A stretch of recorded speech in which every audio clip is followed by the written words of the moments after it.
नमस्कार, मी सेजल पुरवार. या बातमीपत्रात तुम्हा सर्वांचं स्वागत आणि आता पुढे पाहूया 36 जिल्हे 50 बातम्या. बुलढाण्यातील लोणार सरोवराच्या पाणी पातळीमध्ये पहिल्यांदाच वाढ. अनेक पुरातन मंदिरं पाण्याखाली. सरोवराची जैवविविधता धोक्यात आल्याचं तज्ज्ञांचं मत.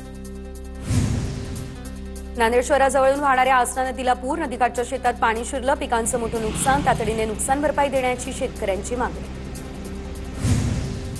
लातूरच्या मांजरा धरणाचे 6 दरवाजे उघडले. मांजरा नदी पात्रात विसर्ग सुरू. मोठ्या प्रमाणात विसर्ग सोडण्यात आला. त्यामुळे प्रशासनाकडून नदीकाठच्या गावांना सतर्कतेचा इशारा.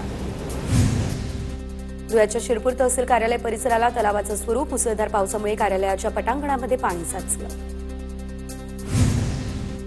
धाराशिवच्या साबळेवाडीमध्ये पाझर तलाव फुटला. शेतातील दगडगोटे पिकंही गेली वाहून. शेतीचं मोठ्या प्रमाणात नुकसान. शेतकरी संकटात. तातडीने नुकसान भरपाई देण्याची शेतकऱ्यांची मागणी. नाशिकच्या चांदवडमध्ये दमदार पाऊस. शेती पिकांना फायदा होणार. रेणुकादेवी मंदिराजवळील धबधबेही प्रवाहित. परिसर निसर्गरम्य. राज्यात 62,17,540 एकर शेती पिकांचं नुकसान. अतिवृष्टीमुळे शेतकऱ्यांचं नुकसान. सरकारकडून पंचनामे करण्याचं काम मोठ्या प्रमाणात सुरू. दत्ता भरणे यांची माहिती. हिंगोलीचे पालकमंत्री नरहरी झिरवळ यांनी नुकसानग्रस्त शेतीची केली पाहणी. जिल्ह्यात 2,71,000 पेक्षा जास्त हेक्टर नुकसान. नुकसानग्रस्त शेतकऱ्यांना तातडीने मदत द्या. झिरवळ यांचं आश्वासन.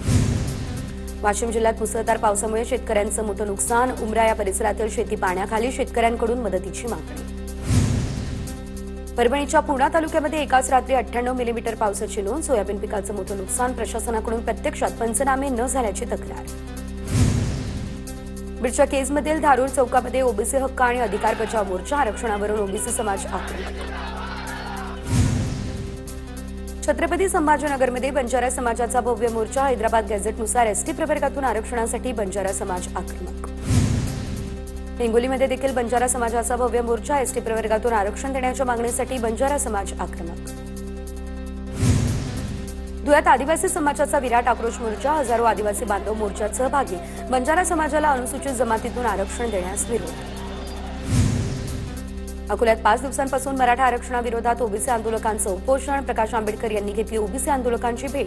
कोणत्याच राजकीय पक्षाला ओबीसींबद्दल आस्था नाही. प्रकाश आंबेडकर यांचा आरोप.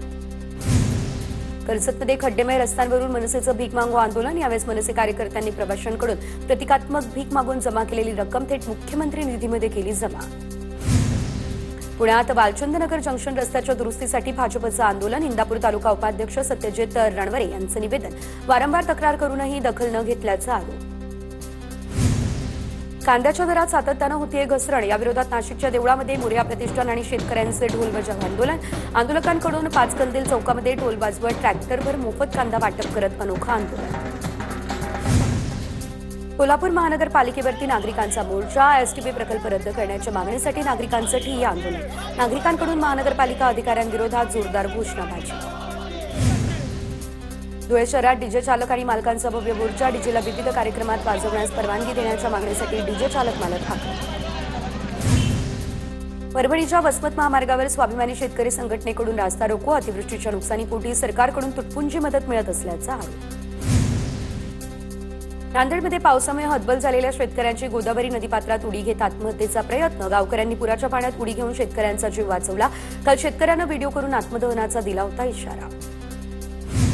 नाशिकच्या लासलगावमध्ये एकतर्फी प्रेमातून अल्पवयीन मुलाची हत्या. घटनेच्या निषेधार्थ नातेवाईक आणि मित्रपरिवाराकडून लासलगाव बंदची हाक. लासलगाव बंदला व्यापाऱ्यांचाही मोठा प्रतिसाद.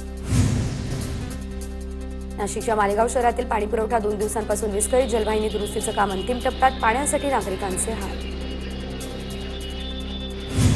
कल्याणजवळ मोहने परिसरातील एका कंपनीची सुरक्षा भिंत कोसळली. सुदैवानं जीवितहानी नाही. भिंतीलगत उभ्या असलेल्या वाहनांचं मोठं नुकसान. नाशिकच्या भामधरण ते माजरगाव परिसरातील रस्त्याची चाळण. अवघ्या 6 महिन्यांमध्ये 3 कोटी रुपयांच्या रस्त्याची दुर्दशा. ग्रामस्थांकडून आंदोलनाचा इशारा. जळगावच्या मुक्ताईनगरमधील घोडसगाव पुलाची दुरावस्था. पुलावर खड्ड्यांचं साम्राज्य. वाहनधारकांचा जीव मुठीत घेऊन प्रवास. बांधकाम विभागाचं दुर्लक्ष. पुण्याच्या भोरमधील सारोळा ते पीर मार्गावरील रस्त्याच्या दुरावस्थेवरून नागरिकांचं आमरण उपोषण. वारंवार दुरुस्तीची मागणी करूनही प्रशासन लक्ष देत नसल्याचा आरोप. जेजुरीमध्ये दसरा उत्सवाच्या नियोजनासाठी ग्रामस्थांची बैठक संपन्न. खंडोबा देवाच्या मर्दानी दसऱ्याला राज्यस्तरीय उत्सवाचा दर्जा देण्याची मागणी. कोल्हापूरच्या शाही दसरा महोत्सवाला निधी उपलब्ध करून द्या, अन्यथा पालकमंत्र्यांना घेराव घालणार ठाकरेंच्या शिवसेनेचा इशारा. ठाकरेंच्या शिवसेनेचे जिल्हाप्रमुख रविकिरण इंगवले यांचे उपजिल्हाधिकाऱ्यांना निवेदन.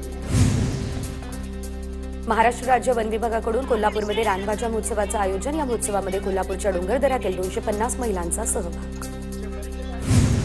पेणच्या कार्यशाळांमध्ये नवरात्र उत्सवाच्या पार्श्वभूमीवर लगबग सुरू. सिंह, वाघ, हत्तीवर आरूढ मूर्तींना भाविकांचा उत्स्फूर्त असा प्रतिसाद.